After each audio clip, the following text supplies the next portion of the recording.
Hi friends, ഇന്ന് variety ആയിട്ടുള്ളൊരു chicken മസാലയുടെ റെസിപ്പിയാണ് കാണിക്കുന്നത്.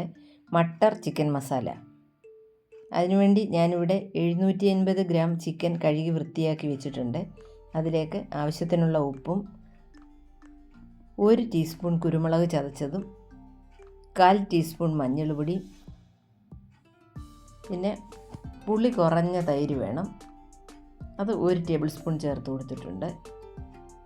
ഇത് നന്നായിട്ട് കൈകൊണ്ടൊന്ന് മിക്സ് ചെയ്ത് അതൊന്ന് അടപ്പടച്ച് 1 മണിക്കൂറെങ്കിലും കുറഞ്ഞത് ഒന്ന് മാരിനേറ്റ് ചെയ്തെടുക്കണം. നമുക്ക് ഫ്രിഡ്ജിലോട്ട് വെക്കാം. ഒരു പാൻ വെച്ച് കൊടുത്തിട്ടുണ്ട്. അതിലേക്ക് വെളിച്ചെണ്ണ ഒഴിച്ചു കൊടുക്കാം. വെളിച്ചെണ്ണയോ വെജിറ്റബിൾ ഓയിലോ എന്തായാലും മതി. അതിലേക്ക് 300 ഗ്രാം കൊച്ചുള്ളി ചതച്ചത് ചേർത്ത് കൊടുത്തിട്ടുണ്ട്. നിങ്ങളുടെ കൊച്ചുള്ളി ഇല്ലെങ്കിൽ സവാള ആയാലും മതി. അത് ഒരുവിധം നന്നായിട്ട് വാടി വന്നു കഴിയുന്നുടനെ അതിലേക്ക് ചെറിയൊരു പീസ് ഇഞ്ചി ചതച്ചതും 8 അല്ലി വെളുത്തുള്ളി ചതച്ചതും ഇട്ട് കൊടുത്തിട്ടുണ്ട്. 4 പച്ചമുളക് ഇട്ട് കൊടുക്കാം. ഇനി അതൊന്ന് വഴറ്റിയെടുക്കണം. അതെല്ലാം ഒന്ന് വാടി വരുന്ന സമയത്ത് നമ്മൾ നേരത്തെ മാരിനേറ്റ് ചെയ്ത് ഫ്രിഡ്ജിൽ വെച്ചിരുന്ന ആ ചിക്കൻ ചേർത്ത് കൊടുക്കാം.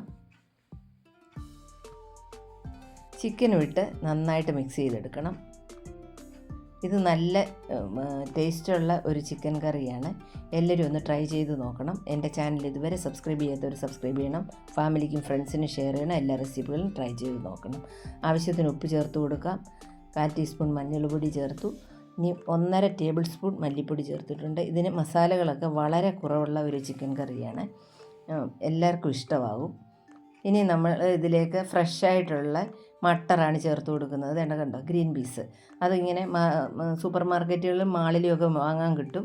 അത് നമ്മൾ പൊളിച്ചെടുത്ത് ആണ് ഇതിൽ ചേർക്കുന്നത്. അതിലേക്ക് 2 ടേബിൾ സ്പൂൺ പുളി കുറഞ്ഞ തൈരും ചേർത്ത് കൊടുത്തിട്ടുണ്ട്. ഇനി അത് നന്നായിട്ടൊന്ന് മിക്സ് എടുക്കാം. ഇത് നമ്മൾ വെള്ളമൊന്നും ഒഴിക്കുന്നില്ല. കാരണം ചിക്കനിലൊക്കെ വെള്ളമുള്ളത് കൊണ്ട് അതൊക്കെ ഇറങ്ങി വന്നോളും. നല്ലതായിട്ട് എല്ലായിടും ഒരുപോലെ ഒന്ന് മിക്സ് ചെയ്തെടുക്കണം. ഞാൻ നിരവധി ചിക്കൻ റെസിപ്പികൾ നേരത്തെ ട്രൈ ചെയ്തിട്ടുണ്ട്. അത് അപ്ലോഡ് ചെയ്ത് അതിൻ്റെ ഒരു പ്ലേലിസ്റ്റ് ചിക്കൻ എന്ന് പറഞ്ഞ ചാനലിലുണ്ട്. അതിൻ്റെ ലിങ്ക് ഞാൻ ഡിസ്ക്രിപ്ഷൻ ബോക്സിൽ കൊടുക്കാം. കണ്ടിട്ടില്ലാത്തവർക്ക് കണ്ട് ട്രൈ ചെയ്യാം. അടച്ച് വെച്ച് കഴിഞ്ഞപ്പോൾ കണ്ടോ വെള്ളം ഇറങ്ങി വന്നത്. അത് ഇനി ഒന്നുകൂടെ ഒന്ന് മിക്സ് ചെയ്തതിന് ശേഷം ഞാനിവിടെ ഒരു 10 കാഷ്യൂനട്ട് കുതിർത്ത് അരച്ചെടുത്തിട്ടുണ്ട്. ആ കാഷ്യൂ പേസ്റ്റ് കൂടെ ചേർത്ത് കൊടുക്കാം.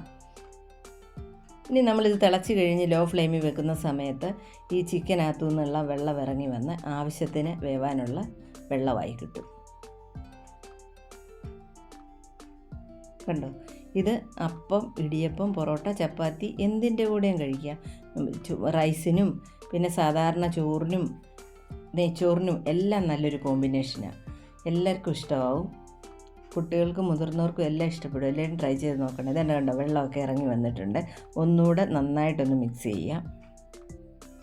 അതിനുശേഷം ആ വെള്ളമൊക്കെ ആ ചാറൊന്ന് കുറുകി വരാൻ വേണ്ടി, വെള്ളമൊക്കെ ഒന്ന് വറ്റി ചാറ് കുറുകി വരാൻ വേണ്ടി ഒന്നുകൂടെ നമുക്കതൊന്ന് അടച്ച് വെക്കണം.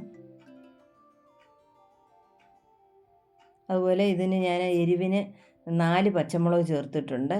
എരിവ് കുറവുള്ള മുളകിൻ്റെ എരിവിനനുസരിച്ച് വേണം പച്ചമുളക് ചേർത്ത് കൊടുക്കാൻ. ഞാൻ അതുകൊണ്ട് ഇവിടെ കുറച്ച് കുരുമുളക് കൂടുതൽ ചേർക്കുന്നുണ്ട്. കുരുമുളകിൻ്റെയൊക്കെ അളവ് അവരവർക്ക് തീരുമാനിക്കാം. നമ്മുടെ വീട്ടിലുള്ളവരുടെ എരിവിനനുസരിച്ച് ചേർത്ത് കൊടുക്കണം.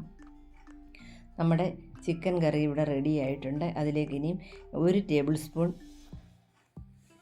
കുരുമുളക് ചതച്ചതിട്ട് കൊടുക്കാം. 1/2 ടീസ്പൂൺ ഗരം മസാലയും ചേർത്ത് കുറച്ച് കസൂരി മേത്തി കൈ കൊണ്ടൊന്ന് ഞെരടി അത് ഇട്ട് കൊടുത്തിട്ടുണ്ട്. അതിന് മിക്സ് ചെയ്തെടുക്കാം. ഈ സമയത്ത് ഉപ്പ് കുറവാണെങ്കിൽ ഉപ്പുമൊക്കെ ചേർത്ത് കൊടുക്കണം. കണ്ടാൽ തന്നെ അറിയാമല്ലോ, നല്ല ടേസ്റ്റാണ്. എല്ലാവർക്കും ഇഷ്ടപ്പെട്ടു. എല്ലാവരും ഒന്ന് ട്രൈ ചെയ്ത് നോക്കണം. എപ്പോഴും ഒരേ ടൈപ്പ് കഴിക്കാതെ വെറൈറ്റി ആയിട്ട് കഴിക്കുമ്പോൾ എല്ലാവർക്കും ഇഷ്ടമാകും. Thanks for watching.